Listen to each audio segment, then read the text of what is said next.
Hello dear students, myself Salim sir. I cordially welcome you all on my channel Math Expert 2. I hope you all are fine. तो बच्चों पिछले lecture में हम लोगों ने homogeneous mixture, heterogeneous mixture, elements क्या होता है, कंपाउंड्स क्या होता है, उसके बारे में डिस्कस किया था। और आज उसका एक सवाल करेंगे, होमोजेनियस और हेटेरोजेनियस मिक्सचर को और क्लियर करने के लिए उसका क्वेश्चन करेंगे। Classify the following into homogeneous और heterogeneous mixture: brass, milk, petrol and bronze. इनको बताना है कि कौन सा होमोजेनियस मिक्सचर का एग्जाम्पल है और कौन सा हेटेरोजेनियस मिक्सचर है। इसमें एक बहुत इंटरेस्टिंग चीज है, जब आप किसी से पूछेंगे कि मिल्क किसका एग्जाम्पल होता है, तो अक्सर लोग बताते हैं मिल्क क्या होता है, होमोजेनियस मिक्सचर होता है। लेकिन क्या मिल्क होमोजेनियस मिक्सचर होता है? आज के लेक्चर में हम लोग देखेंगे दूध जो है होमोजेनियस मिक्सचर नहीं होता है। ये आप लोग से बहुत चकित बात है कि दूध लगता तो ऐसा है जैसे होमोजेनियस मिक्सचर है, लेकिन दूध होमोजेनियस मिक्सचर नहीं होता है। आइए हम लोग जो है क्वेश्चन को डिस्कस करते हैं। सबसे पहले ब्रास को डिस्कस करते हैं। आपको मैंने बताया था कि जितने भी एलॉय होते हैं वो क्या होते हैं, वो मिक्सचर होते हैं। और एलॉय किसका मिक्सचर होता है? डिफरेंट मेटल्स का मिक्सचर होता है। और एलॉय हमेशा कौन सा टाइप का मिक्सचर होता है? होमोजेनियस मिक्सचर होता है। जैसे ब्रास जो है, ब्रास किससे किससे एलॉय होता है? ब्रास एलॉय होता है हमारा कॉपर और जिंक का। ब्रास किसका एलॉय होता है? कॉपर और जिंक का। और ब्रास किसका एग्जाम्पल है? होमोजेनियस मिक्सचर का एग्जाम्पल है।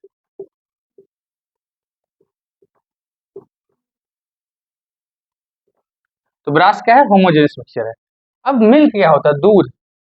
दूध ऐसा लगता है कि होमोजेनियस मिक्सचर है, बट आप लोगों ने देखा दूध में क्या रहती है? मलाई रहती है। और मलाई क्या करती है? उसको डबल लेयर बना देती है। तो दूध क्या होता है? एक्चुअल दूध होता क्या है? It is the colloidal solution of fat in water. दूध क्या होता है? ये होता है कोलाइडल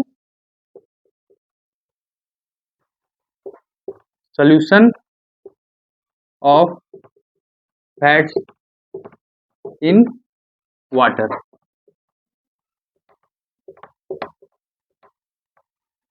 ये क्या होता है? दूध जो है colloidal solution of fats in water होता है। और ये किसका एग्जाम्पल होता है? ये हेट्रोजीनियस मिक्सचर का एग्जाम्पल होता है। किसका होता है? हेट्रोजीनियस। तो दूध क्या होता है? याद रखिएगा, दूध को हमेशा लोग सोचते हैं होमोजेनियस का एग्जांपल है, बट दूध क्या होता है? हेट्रोजेनियस मिक्सचर होता है, because it is a colloidal solution of fat in water.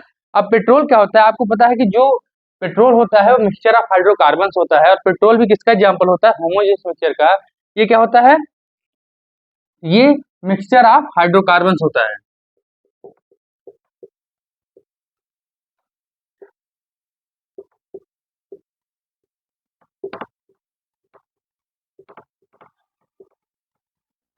ये डिफरेंट हाइड्रोकार्बन्स का मिक्सचर होता है। और कैसा मिक्सचर होता है? होमोजेनियस मिक्सचर होता है। तो पेट्रोल भी किसका एग्जांपल है? होमोजेनियस मिक्सचर का एग्जांपल है। किन किन हाइड्रोकार्बन्स का?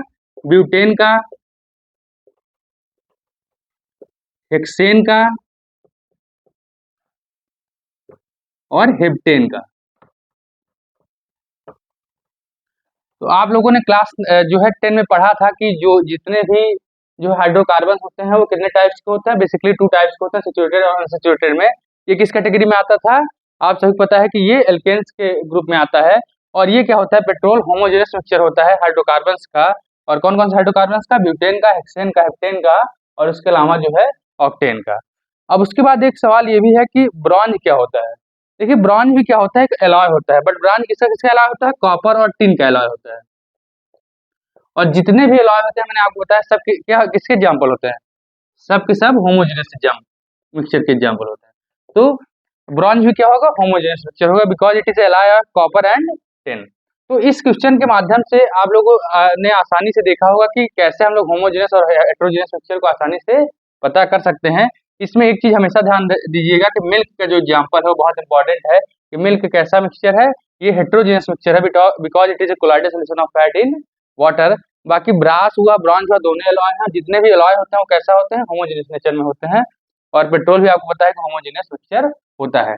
तो इस क्वेश्चन के माध्यम से हम लोगों ने होमोजेनियस और हेटेरोजेनियस के बारे में और अच्छे से पढ़ा। और अब हम लोग देखेंगे कि एटम्स और मॉलिक्यूल्स जिनका कभी एक नंबर में जो है डिफरेंस आ जाता है, ये कभी कभी उनका क्या होता है, एक नंबर में डिफिनेशन आ जाता है। तो एटम्स और मॉलिक्यूल्स एक्चुअल में होते क्या है, उनके बीच में डिफरेंस क्या होता है, आइए देखते हैं।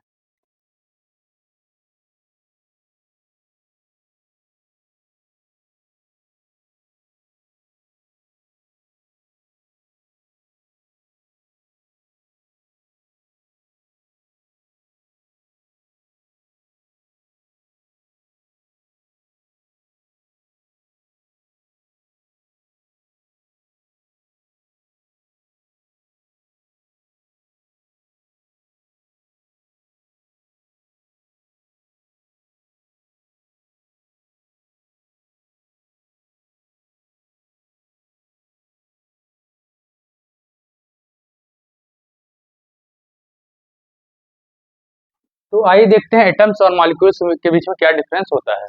Smallest particle of an element which may or may not be capable of independent existence is known as atom.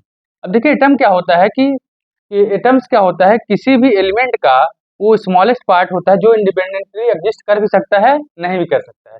जैसे आप सभी को पता होगा कि एग्जाम्पल के लिए देखते हैं, जिंक है, कॉपर है, उसके अलावा आयरन है। तो जिंक, कॉपर, आयरन में आप सभी को पता है कि इन सारे एलिमेंट्स में क्या होता है कि एटम्स क्या करते हैं, इंडिपेंडेंटली एग्जिस्ट करते हैं। इसकी स्मॉलेस्ट बेसिक रिपीटिंग यूनिट क्या होती है, एटम्स होती है। बट क्या होता है, कुछ एलिमेंट्स में क्या होता है कि एटम्स जो होते हैं इंडिपेंडेंटली एग्जिस्ट नहीं करते हैं। जैसे एग्जांपल के ओजोन हो गया, O3, नाइट्रोजन हो गया, ऑक्सीजन गैस हो गया। तो इसमें क्या होता है कि इसमें जो है एटम्स इंडिपेंडेंटली एग्जिस्ट नहीं करते हैं। इसकी स्मॉलेस्ट बेसिक रिपीटिंग यूनिट क्या होती है, मॉलिक्यूल्स होती हैं।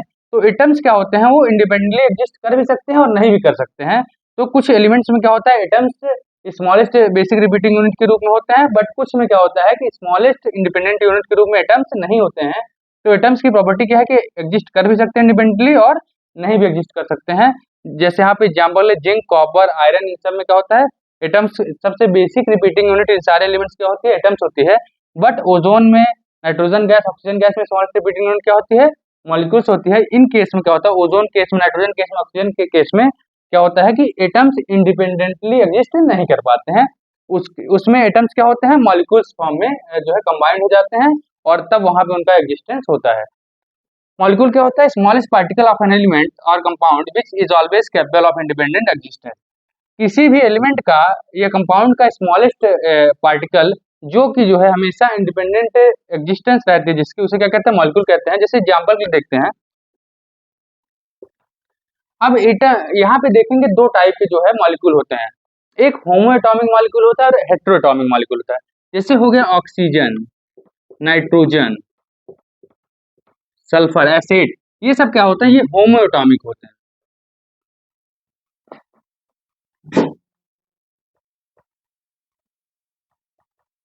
ये क्या होते हैं, होमो एटॉमिक होते हैं। होमो एटॉमिक मतलब कि जो ऐसे मॉलिक्यूल्स जो सेम एटम से बने हो, होमो मतलब सेम, उन्हें क्या कहते हैं, होमो एटॉमिक कहते हैं।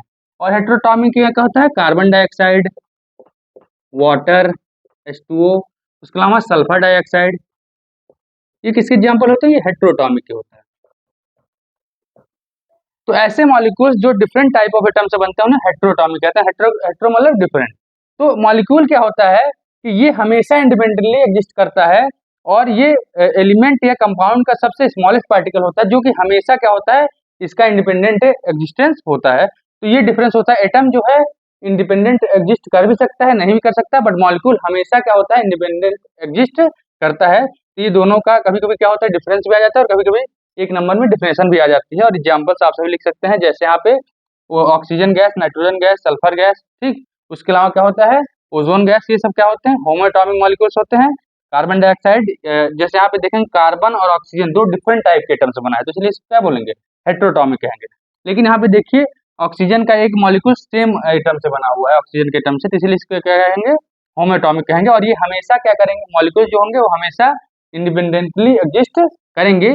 इसीलिए जो है इनको क्या बोलते हैं, जो है इनको क्या बोलते हैं, जो सेम टाइप के एटम से बनते हैं वो होमो एटॉमिक और जो डिफरेंट से बनते हैं वो हेटेरोटॉमिक होते हैं। तो आज के लेक्चर में हम लोगों ने कुछ इंपॉर्टेंट चीजों के बारे में डिस्कस किया।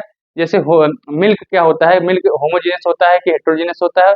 उसके अलावा एटम्स और मॉलिक्यूल्स में जो है क्या दोनों इंडिपेंडेंट एग्जिस्ट करते हैं, क्या एटम्स हमेशा इंडिपेंडेंट एग्जिस्ट करता है। एक तो आपको आज पता चला कि एटम्स कुछ केस में क्या होता है, इंडिपेंडेंट एग्जिस्ट करता है, बट कुछ केस में इंडिपेंडेंट एग्जिस्ट नहीं करता है। पिछली क्लास में मैंने आप लोग को एक क्वेश्चन दिया था कि जैसे जो भी गैसेस होती हैं वो गैसेस क्या हमेशा जो है मॉलिक्यूलर फॉर्म में जो है इंडिपेंडेंट एग्जिस्ट करती हैं। तो ऐसी गैसेस का नाम बताएं जो एटॉमिक फॉर्म में एग्जिस्ट करती हैं।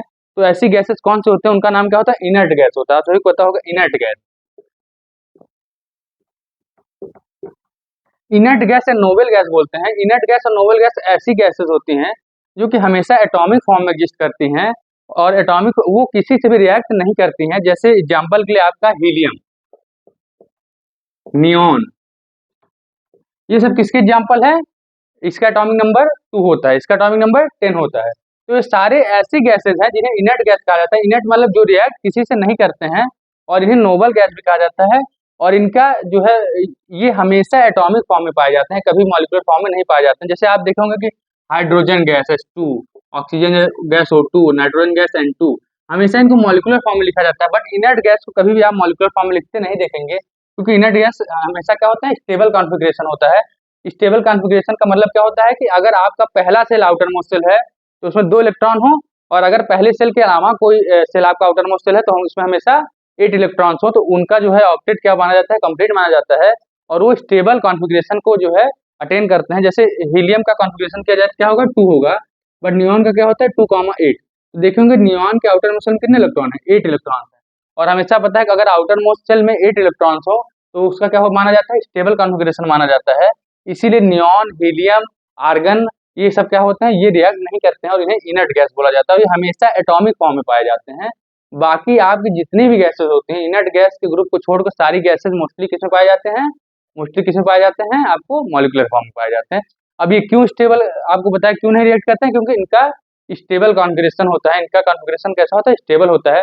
कॉन्फ़िगरेशन क्लास 9-10 में आप लोग को बताया भी गया था कि हीलियम का कितना होता है, 2 एटॉमिक नंबर होता है, तो 2 कॉन्फ़िगरेशन हो जाए, क्योंकि हीलियम का जो पहला सेल है वो आउटर मोस्ट है, तो पहला सेल अगर आउटर मोस्ट सेल हो तो उसमें 2 इलेक्ट्रॉन्स हो तो स्टेबल माना जाता है।